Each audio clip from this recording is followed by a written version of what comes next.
Welcome to social post నేను Nihal. So ఈరోజు gold price వచ్చేసి 1,36,000 చేంజ్ వరకు ఉంది. అదే సిల్వర్ చూసుకున్నట్లే 2,44,000 చేంజ్ వరకు ఉంది. సో ఇప్పుడు ఎవరైతే ఇన్వెస్ట్‌మెంట్ చేయాలనుకుంటున్నారో ఇప్పుడు ఒక మంచి టైం, ఇప్పుడు కన్సాలిడేషన్ స్టేజ్‌లో ఉంది. సో ఇప్పుడు మంచి టైమా ఇన్వెస్ట్‌మెంట్ చేయడానికి. దీని గురించి మాట్లాడడానికి ఫైనాన్షియల్ ప్లానర్ మధు గారు ఉన్నారు. సార్‌తో మనం మాట్లాడదాం. Hello sir, welcome to social post. Hello అండి. సార్, గోల్డ్ ప్రైస్ వచ్చి ఇప్పుడు 1,33,34,000 చేంజ్ వరకు ఉంది. అదే సిల్వర్ చూసుకున్నట్లయితే 2,44,000 చేంజ్ వరకు ఉంది. అండ్ ఇప్పుడు ఇది కన్సాలిడేషన్ స్టేజ్ అని నేను అనుకుంటున్నాను. సో ఇప్పుడు ఎవరైతే ఫిజికల్ గోల్డ్ గాని ఏదైనా కొనాలనుకుంటారో ఇప్పుడు వాళ్ళు కొనొచ్చనంటారా? కన్సాలిడేటెడ్ అయితే నేను చెప్పలేము ఇంకా. ఎందుకంటే ఇంటర్నేషనల్ ప్రాబ్లమ్స్ ఏవైతే ఉన్నాయో అవి ఇంకా కంటిన్యూ అవుతానే ఉన్నాయి. అంటే లెస్ అవి క్లియర్ అయ్యేంత వరకు గోల్డ్ యొక్క క్రేజ్ అనేది తగ్గదు. గోల్డ్ ఇంకా పెరిగే ఛాన్సే ఉంటుంది. బట్ వెరస్ మీరు సిల్వర్ కేస్‌లో అయితే మొన్న ఆల్రెడీ ఒక చిన్న జంప్ చూసాం మనం. అది డౌన్ అవ్వడం. అలా డౌన్ అయినప్పుడు అంటే మోర్ వోలటైల్ అసెట్ సిల్వర్ కాబట్టి సిల్వర్‌లో మీరు కొంత పోర్షన్ ఇప్పుడే తగ్గించుకుంటే మంచిది.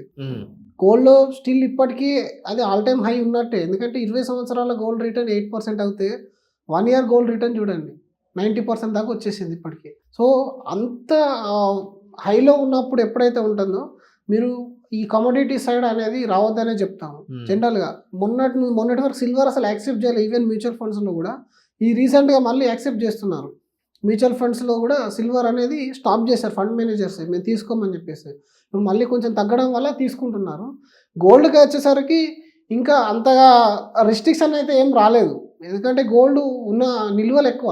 కాబట్టి గోల్డ్ అనేది మీకు ఇంటర్నేషనల్ ఇష్యూస్ క్లియర్ అయ్యేంత వరకు గోల్డ్ పెరుగుతుంది. నాట్ ఓన్లీ ఇన్ ఇండియా, బయట కంట్రీస్‌లో ఎప్పుడైతే ఈక్విటీ స్ట్రగుల్ అవుతుందో ఆ స్ట్రగుల్ అయినప్పుడు గోల్డ్ యొక్క క్రేజ్ అనేది ఇంకా పెరుగుతూ ఉంటుంది.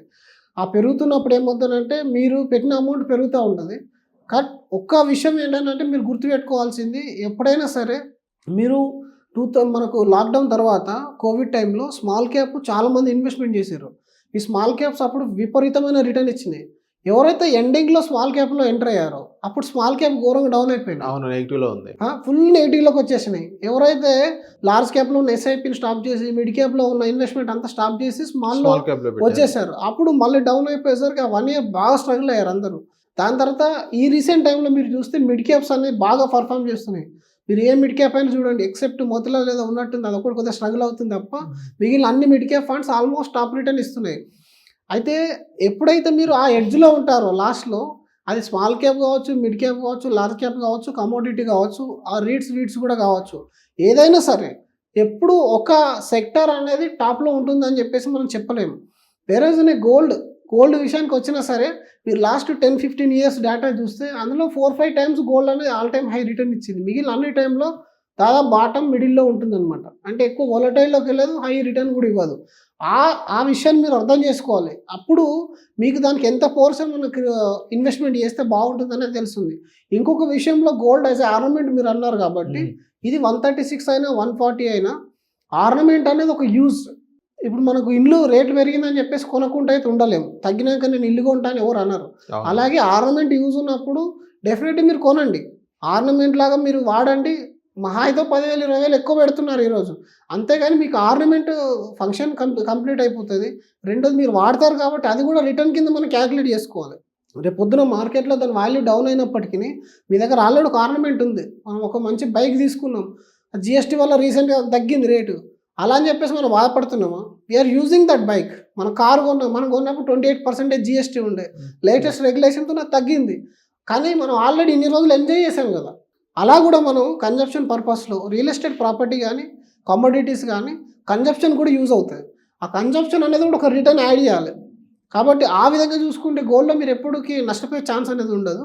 బట్ ఎవరైతే ఇన్వెస్ట్మెంట్ పర్పస్లో వస్తారో ఇప్పుడు చాలామందికి అర్థం అవ్వట్లేదు. రీసెంట్ ఒక కస్టమర్ కూడా నేను చూసాను, ఆల్మోస్ట్ 98 lakhs రూపీస్ పెట్టి గోల్డ్ సిల్వర్ తీసుకున్నాడు. ఫిజికల్ గోల్డ్ తీసుకున్నారు. అంత పెద్ద మొత్తాల్లో తీసుకున్నప్పుడు మీరు జాగ్రత్త పడాలి. మరి ఇది మీరు షాపులలో ఇంత రేటు పెరుగుతుందని చెప్పేసి దీన్ని లోకల్ యూజ్ అని చెప్పేసి అనుకోవద్దు. ఇది స్పెక్యులేషన్తో కూడా పెరుగుతుంది, స్పెక్యులేషన్తో తగ్గుతుంది కూడా. ఆ స్పెక్యులేషన్లో ఉన్నప్పుడు జాగ్రత్త పడాలి. ఎందుకంటే చాలామంది ఈక్విటీ అర్థం కాని వాళ్ళు తొందరగా గోల్డ్కి అట్రాక్ట్ అవుతారు. అవును, ఎలాగైనా బంగారమే కదా అనుకుంటారు. కానీ మీకు ఆ బంగారమే తగ్గదు, అలాగని పెరగదు. ఒక 3 years అది తగ్గకుండా పెరగకుండా ఉందనుకోండి, మీరు ఎఫ్డీ పెట్టుకున్న 6% రిటర్న్ వస్తుంది కదా. ఈ 6% 3 years లాస్ అయ్యారంటే అది బిగ్ లాసే. అవును, అది అన్విజిబుల్ లాస్ అనమాట. మీకు కనబడదు ఆ లాస్. రూపాయలు పెట్టి కొన్నాము, రూపాయలు అలాగే ఉంది, తగ్గింది ఏముంది అనుకుంటారు. కానీ రూపాయలు 3 సంవత్సరాలు కన్సిస్టెంట్గా ఉందనుకోండి, అది లాస్, అది బిగ్గెస్ట్ లాస్ అనమాట. మీకు అది ఈక్విటీలో ఆ ప్రాబ్లం ఉండదు. అట్లీస్ట్ 1-2 ఇయర్స్ మీకు నెగిటివ్లోకి వెళ్ళినా లాస్ట్ ఇయర్లో మళ్ళీ అది పికప్ అయిపోతుంది. మనం గోల్డ్ది కూడా లాస్ట్ మనం మాట్లాడుకున్నాం, 12 to 18 అనేది 33,000 చేంజ్ ఉంది 10 గ్రాములకు. అంటే ఆల్మోస్ట్ 6 సంవత్సరాలు ఫ్లాట్ రిటర్న్ ఇచ్చింది. ఈవెన్ లాస్ట్ ఇయర్ అయితే ఇంకా 60-80% మనకు గట్టిగా రిటర్న్ ఇచ్చేసింది. అక్కడేమో ఫ్లాట్ రిటర్న్ ఇచ్చింది. ఆ ఫ్లాట్ రిటర్న్ 5 సంవత్సరాలది ఈ రోజు కవర్ అయింది అనుకుంటున్నాం. అంటే ఇప్పుడు లాస్ట్ ఇయర్ పర్ఫార్మెన్స్ చూసి ఇప్పుడు చాలా మంది ఇన్వెస్ట్మెంట్ చేయాలనుకుంటారు. సో వాళ్ళకి చేయొచ్చని అంటారా లేదంటారా సార్? ఎప్పుడు కానీ ఏ అసెట్ అయినా కానీ ఏ సెక్టర్ అయినా సరే లాస్ట్ ఇయర్ అది హైలో ఉంది అంటే నెక్స్ట్ ఇయర్ బాటంలోకి వెళ్ళిపోతుంది. సింపుల్. మీరు స్మాల్ క్యాప్ పర్ఫామ్ చేసిన నెక్స్ట్ ఇయర్ అలాగే అయింది. ఇప్పుడు మిడ్ క్యాప్ పర్ఫామ్ చేస్తుంది, లార్జ్ క్యాప్ కూడా పర్ఫామ్ చేసిన నెక్స్ట్ ఇయర్ అలాగే అయిపోయింది. కమోడిటీస్ కూడా అంతే. ఏదైతే హైయెస్ట్ ఉంటుందో అది పీక్లోకి వెళ్ళిపోతుంది ఆ సంవత్సరం, ఆ తర్వాత అది నెక్స్ట్ ఇయర్ డౌన్ అయిపోతుంది. మీరు ఫండ్ విషయంలో కానీ, స్కీమ్ విషయంలో కానీ, సెక్టర్ విషయంలో కానీ. డిఫెన్స్ ఏమైంది? డిఫెన్స్ సెక్టర్లో లాస్ ఏముంటుంది? అసలు ఎందుకు పడుతున్నాయి డిఫెన్స్ ఫండ్స్? ఎవరికైనా అర్థమవుతుందా? ఐటీ సెక్టర్ ఏమైంది? మన ఐటీ సర్వీసెస్ ఏం ఆపలేదు, ఇంకా ఐటీ సర్వీసెస్ నడుస్తూనే ఉన్నాయి. ఇంకా అంతకంటే ఎక్కువ యూజింగ్ అనేది ఎక్కువ అయిపోయింది ఐటీ.